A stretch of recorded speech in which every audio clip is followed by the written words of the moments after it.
Raphinha two Al Hilal এই রিউমার্সটা কিন্তু অনেক বেশি হাইপ ক্রিয়েট করতেছে।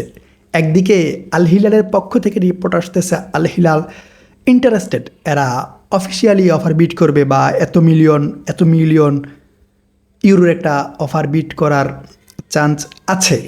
অন্যদিকে লাপোর্তা কী করতেছে, লাপোর্তা প্রেস কনফারেন্সে আইসা বলতেছে, ভাই Raphinha not for sell, Raphinha আমাদের ইম্পর্ট্যান্ট প্লেয়ার, আমরা রাফিনাকে সেল করতেছি না। এখন লাপোর্তা যে প্রেস কনফারেন্সে এসে এসব বলতেছে রাফিনা নট ফর সেল, আমাদের ইম্পর্ট্যান্ট প্লেয়ার, আপনারা কি এই কথাটাকে বিলিভ করেন? আমি বিলিভ করি না। যদি কোনো টিম আইসা বিগ একটা অ্যামাউন্ট, ভালো একটা অ্যামাউন্ট অফার করে বা বার্সেলোনার টেবিলে রাখে, লাপোর্তা চোখ বন্ধ করে কিন্তু রাফিনাকে সেল করে দিবে। আপনারা দেখেন, আমরা এমন কথা আগেও শুনছি, লাপোর্তা অনেক বলছে। লিওনেল মেসির সময় কি বলছিল যে লিওনেল মেসি ভাই আমাদের মেন প্লেয়ার, আমাদের সব কিছু, লিওনেল মেসি আমাদের সব। এরপর ডেম্বেলের সময় এরকম নাটক করছে, ভাই ডেম্বেলে আমাদের সব। বাট শেষ পর্যন্ত কী হয়েছে, প্লেয়ার ক্লাব ছাড়ছে বা বার্সেলোনা প্লেয়ারকে ছেড়ে দিছে। সো আমি লাপোর্তা বা বার্সেলোনাকে বিলিভ করি না ভাই। এই যে লাপোর্তা প্রেস কনফারেন্সে এসে বলতেছে, বড় বড় কথা বলতেছে যে Raphinha not for sell, Raphinha আমাদের পরিকল্পনায় আছে, আমাদের ইম্পর্ট্যান্ট প্লেয়ার। কেন বলতেছে জানেন? প্রাইস বাড়াইতেছে, যেন যে টিমগুলো ইন্টারেস্টেড এরা যেন চিন্তা করে, ভাই রাফিনা কিন্তু বার্সেলোনার বিগ প্রজেক্ট বা বার্সেলোনার ইম্পর্ট্যান্ট প্লেয়ার, আমরা যদি অ্যামাউন্ট একটু বাড়াইয়া না দেই তাহলে হয়তো রাফিনাকে আমরা সাইন করাইতে পারবো না। মূলত লাপোর্তা এসব বলে রাফিনার মার্কেট ভ্যালুটাকে বাড়াইতেছে। আল হিলাল কিন্তু এখন পর্যন্ত অফিসিয়ালি কোনো কিছু বলে নাই। রিউমার্স হইতেছে যে 80 মিলিয়ন 90 মিলিয়ন ইউরোতে এরা একটা অফার বিট করতে চাইতেছে, রিউমার্স হইতেছে, অফিসিয়াল কোনো রিপোর্ট না। আর এর মধ্যেই লাপোর্তা বলা বলি শুরু করছে, যদি আল হিলাল একটা অফার বিট করতো 70 মিলিয়ন বা 80 মিলিয়নের একটা অফার বিট করতো, তখন যদি লাপোর্তা মিডিয়ার সামনে এসে বলতো আমরা রাফিনাকে সেল করতেছি না, রাফিনা আমাদের ইম্পর্ট্যান্ট প্লেয়ার, তখন মানা যেত যে হ্যাঁ, আল হিলাল চিন্তা করতো 70 মিলিয়ন 80 মিলিয়ন হয়তো কম হয়ে গেছে, আমরা একটু বাড়াইয়ে দিই। বাট লাপোর্তা ওই অফিসিয়াল কোনো অফার পাওয়ার আগেই কিন্তু ঢোল পিটাইতেছে, মার্কেট ভ্যালু বাড়াইতেছে। মার্কেটিং দেখছেন আপনারা? রাফিনাকে যে ছেড়ে দেবে এটা মোটামুটি শিওর লাগতেছে আমার কাছে। কেন লাগতেছে জানেন? এরা কিছু ইস্যু দেখাইতে পারে। এক তো এদের কাছে প্লেয়ার আছে অলরেডি, পজিশন খালি নেই।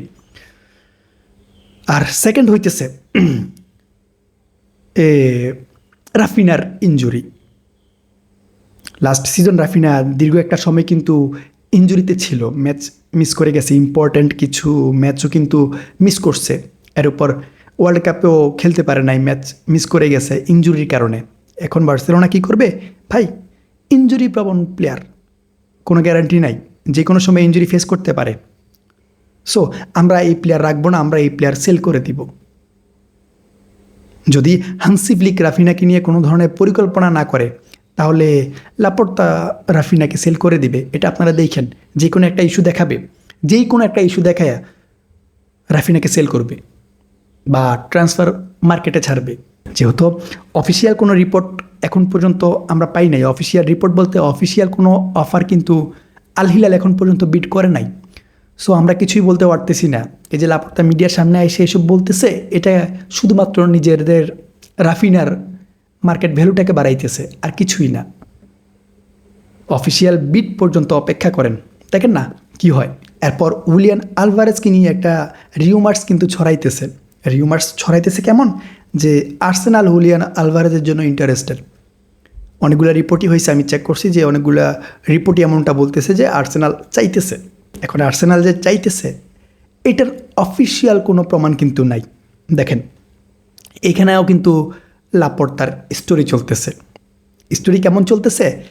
এখন যদি আর্সেনাল ইন্টারেস্টেড হয় বা ইন্টারেস্ট দেখায় বা অন্য কোনো ক্লাব এসে ইন্টারেস্ট দেখায় যে আমরা উলিয়ান আলভারেজের জন্য যাইতে চাইতেছি, এরা কিন্তু 150 মিলিয়ন বা 200 মিলিয়নে যাবে না, এরা 100 মিলিয়ন 120 মিলিয়ন ইউরো পর্যন্ত যাইতে পারবে।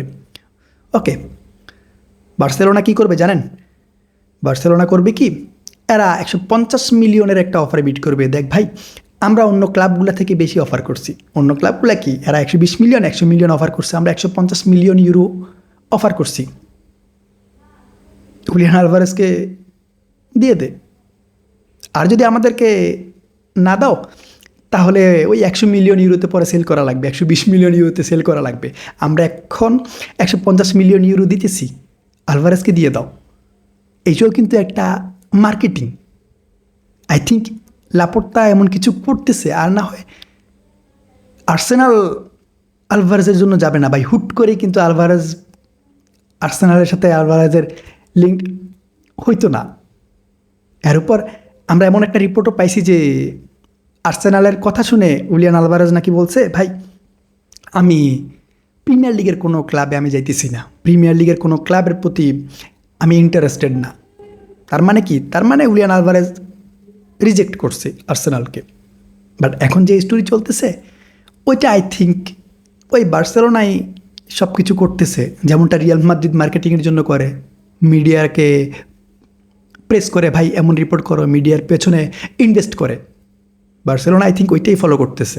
এরপর অলিসের যে ব্যাপারটা দেখেন, একদিকে রিয়াল মাদ্রিদ বলতেছে আমরা অলিসের জন্য যাইতেছি না, অন্যদিকে রিপোর্ট হইতেছে যে অলিসে বায়ার্ন মিউনিখের সাথে মিটিংয়ে বসবে, দেন ডিসাইড করবে সে কী করবে।